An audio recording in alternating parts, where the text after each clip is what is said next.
welcome back. This is the 15th House Take on Sports. This week we're going to cover Dwight Howard Sweepstakes, are they the Sweepstakes, the Midsummer Classic, the Detroit Mount Rushmore Sports, the Player of the Week, and finally our mascot or logo of the week.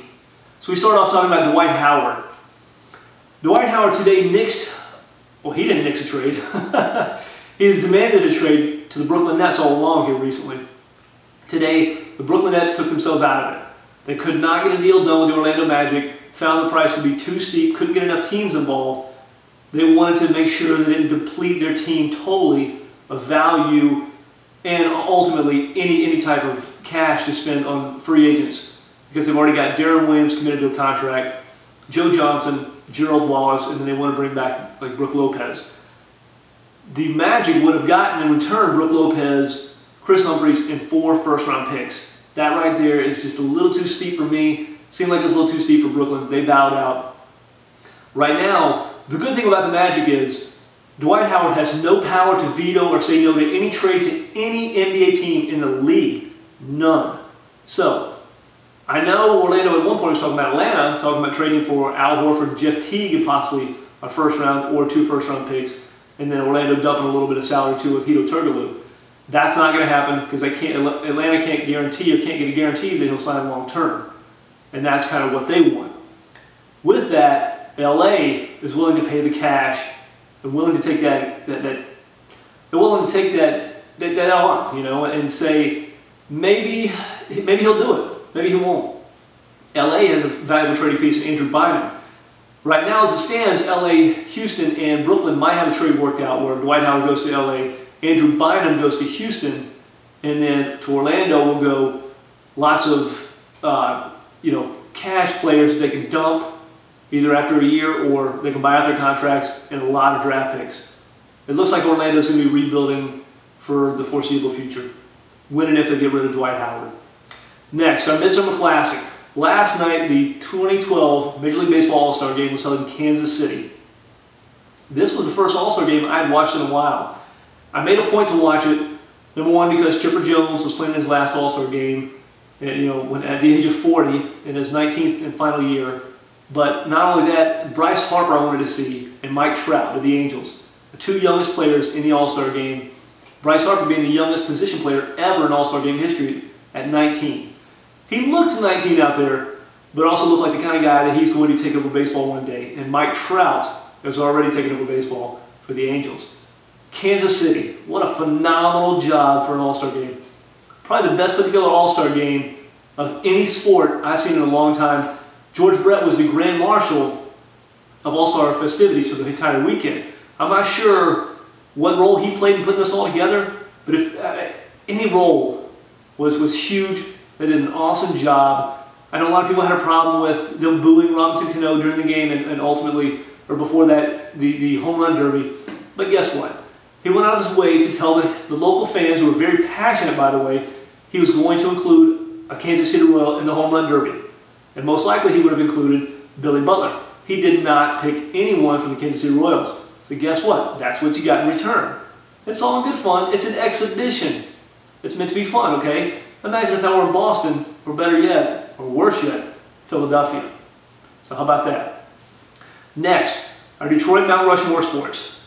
This, by far, has been my favorite to do and the best one yet. The number 1 spot on that Mount Rushmore Sports in Detroit is Ty Cobb. Ty Cobb, a Hall of Famer, the 2nd all-time leading hits guy, 4th all-time in steals, by the way. He's an MVP, and he's one of the very few Triple Crown winners in Major League Baseball history. Triple Crown, for those who don't know, is the guy that leads the league in average home runs and RBIs in the same season. Next, Isaiah Thomas.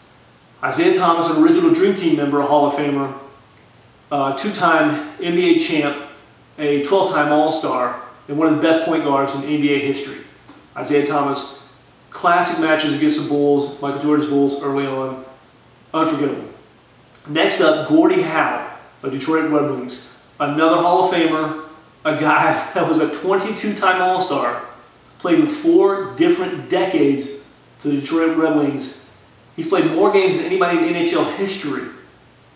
And I tell you what, I don't know if you're going to find a better ambassador of the game of hockey than Gordie Howe, and not many people don't know who Gordie Howe is. And that's the easiest pick I think that I've had on these Mount Rushmore sports is Gordie Howe.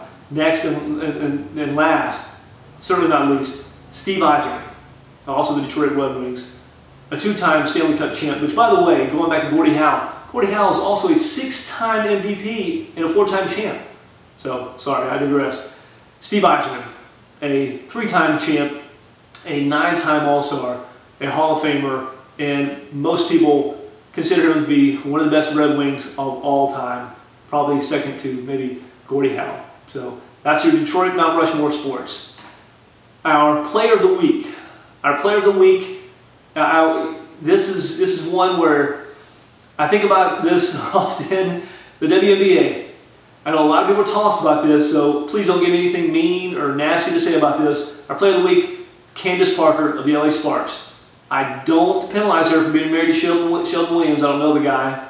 Might be a nice guy for all I know, but I just remember what a terrible draft pick he was to the Atlanta Hawks. But this past week, the LA Sparks went 4-0. Candace Parker, the largest reason they did so. She averaged 20 points a game, 13 rebounds, and 2 blocks. So for that, Candace Parker, our player of the week. And last, our mascot or logo of the week. This week it's a mascot.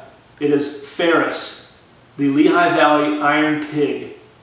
This, I've wanted to see this mascot. I've wanted to go to one of their baseball games. This is the highest, the team that has the highest attendance in minor league baseball, Lehigh Valley Iron Pigs, and that's their mascot, Ferris. So with that, that's all we have. Thank you for watching. Really do appreciate it. And guess what? Pretty soon, I'm not sure how soon yet because I'm still trying to work it out, I'm going to be creating a podcast. I'm not taking this away. The podcast will be in addition to. It will be most likely it's a lot of the same sports stories, but expanded.